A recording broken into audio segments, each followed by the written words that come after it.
One last thing here. So to really give a concrete tip for somebody doing it on their own. So what would be the two things to pay attention? You said about the balanced Mhm. meals. Okay. What If else? you were doing this by yourself and you're using the See How You Eat app, give yourself 1 week of baseline. So collect a week of baseline information, and then what you will have in front of you is what your average meals look like. And then you can basically take that information and say to yourself, what changes do I want to make? And then in the next week, you can make those changes. So it's the easiest thing is just to start with a baseline, just to see where you're at. And you might even do a little guess and like do a rough calculation if you really wanted to with ChatGPT or something like that, where you might say that, this is how much I ate for breakfast and this is how much I ate for lunch. How much am I eating? Or how can I, reduce my calories? And then see how you can make adjustments. Like I'm saying ChatGPT because it gives you a little bit of a guidance. It's just a place to start. But you could also apply your own knowledge. Maybe you need to eat more vegetables. Maybe you set yourself a goal that, okay, this week I'm going to eat less snacks, or this week I'm going to have more vegetables. I'm going to have veggies at every meal. So you can look at them, identify one or two small changes, work on them. Once you've achieved that, then pick the next thing that you want to work on. And then that way you're progressing with changes to your diet one step at a time, like week by week. I would like to add to the list also the rhythm to pay attention, maybe to the rhythm. Like, are they eating more against the sleeping time or more against the morning time? Yes, 100%. And that could be one of the goals that you set. Oh, I'm eating so much at night and not enough in the morning. My goal is let's swap that around. So that Yeah. could be what you need to. What about if you're a professional and you're listening to this and you're thinking, well, I can't use a tool like this because I really want to calculate calories for my clients, or I want to have a fixed meal plan and so on. So this sounds way too abstract. I think every practitioner is different. So it's hard for me if someone is working in a space with women where they are being involved in this accountability. I feel like that app is a relationship between you and the client. It's not just a tool for you as the dietitian. And as soon as you change the lens that it's something that you both use and you both interact with, I think you'll realize it's just another place for connection.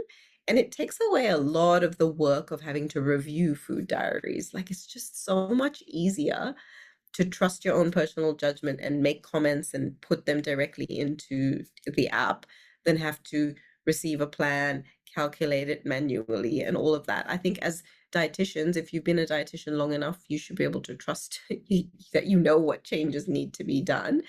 But maybe for a new grad dietitian or someone who's new in the field, they might feel safer still sticking to the calorie bounds. So definitely with experience, it does change.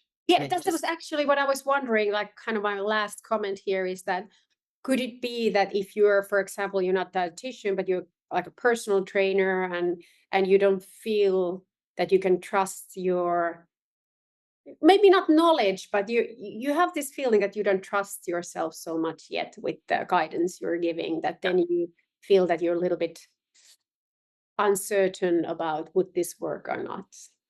yeah, it's a safety net. And I think that there's a lot of apps out there that do the whole calculating thing. But the reality is that they're really designed for more like full, serious, bodybuild, professional athletes kind of jazz. Like it really works for that whole sports nutrition space quite well. But from a mindset perspective, and for someone who, like me who works with women for sustainable weight loss, this app is far more aligned with that kind of approach, because it is gentler and it just feels more like real life. Yeah, and I must say here, I don't know if I ever mentioned to you, but in Finland, the Finnish Olympic Committee uses the See How You Eat Pro in their Oh, nutrition cool. guidance with the top athletes in Finland. So they also don't want the athletes to think about calories or anything like that. They want to have a safe, neutral system, just that they can do those check-ins. That if the calories, I mean, if the energy intake is enough, because many times athletes actually have the problem that they're not eating enough to go forward in their development. So Yeah, the amount of calories that athletes need to consume is high, and so it's hard for them sometimes to get that volume in through yeah. eating. So that's a great way that they're kind of just like keeping an eye on them, but gently and not stressing them out. But hey, Mhm. Fatima, it's been really, really interesting to chat with you, and we've been planning this for a super long time, and finally we made it happen. And we made also a sort of Instagram live video, which was really cool. And I'm very thankful that you've been flexible with the time and everything. So yeah, thank you very much, and I hope our audience got many good tips to think about with their food journaling and what they can implement into their own food journaling process. Yeah, amazing. And I think, you know, the app is something that genuinely has just been so awesome. Like I said, I was using WhatsApp and telling clients to send me photos because I was so desperate to see what they were eating. So this really has been that bridge, and kind of just pulled everything together. So if you are sitting on the fence or if you're not sure what to do, just try it out. What have you Yeah, got to lose? yeah, nothing to lose. That's Don't true. like it, or what? It's okay, but you probably will like it. Yes, well, at least it's something very different to typical numbers based calorie counting, and can give you a small insight still, and give good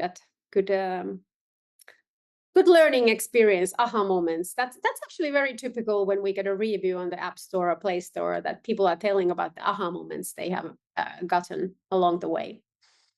So Yes, those are the simple yet, moments. yeah, simple yet effective. That's the way I like to put it. But thank you very much. So All right, take care, Mia. Thank you for bye having me. bye. Bye.